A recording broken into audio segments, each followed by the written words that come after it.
High বন্ধুরা, কেমন আছো সবাই? আশা করি ভালো আছো। অপরূপ হেয়ার স্টাইলে সবাইকে স্বাগত। আজকের নিয়ে আসলাম আমাদের ফ্রেন্ডের একটা সুন্দর একটা বিবাহ। সেই বিবাহ তোমাদের মাঝে তুলে ধরবো। হিন্দু বিবাহ কিভাবে কি হয় সকল বিষয়।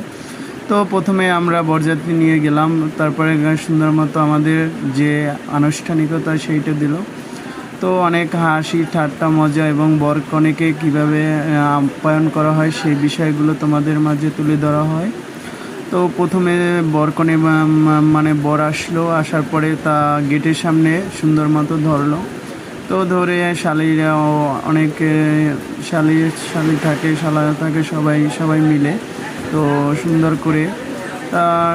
করে আপ্যায়ন করলো। বিভিন্ন কথা, বিভিন্ন প্রশ্ন করে। হিন্দু ধর্মের বিবাহগুলো এমনই, যারা কখনো দেখেননি আপনারা অবশ্যই ভিডিওটা দেখবেন যে কিভাবে গেটে বরকে ধরে। তো এখানে বিভিন্ন আনন্দ হয়, এত মজা হয় যা ধারণার বাইরে।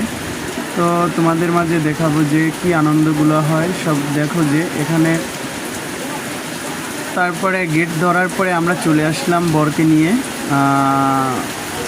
তাকে গেটের বাসে। তো তার শালি ধরেছে, তো পাও কীভাবে ধোয়ে ঘরে নিতে হয় জামাইকে, আমাদের একটা রীতি থাকে, সেই রীতিটা পালন করা হইতেছে। তো এক পাও ধোয়াইয়া সুন্দর করে শালি বসাই রাখলো। সে টাকা আবদার করছে যে আমাকে এখানেও টাকা দিতে হবে। তো অনেক এক পাও সুন্দর করে শালি তেল নিজে সুন্দর করে ধোয়াই রাখলো। অনেক হাসি ঠাট্টা হইতেছে। সে তো ধোয়াইবি না, আর এক পাও না ধোয়াইলে তো বিয়ার জায়গায় নিয়ে যাওয়া যাবে না। তো নিতে হলে তো অবশ্যই অনেক হাসি ঠাট্টা ও আনন্দ ও মজা থাকবে। তো কিভাবে কি সেই বিষয়গুলো অনেক দেখলাম। তো অনেক ভালোই লাগে যে হিন্দু ধর্মের বিয়ে এত সুন্দর, এত মজা। তো অনেক জোরাজুরি করার পরে কোনো কায়দায় সে বলতে এসে যে তুমি কি এক পা ঘুমাও।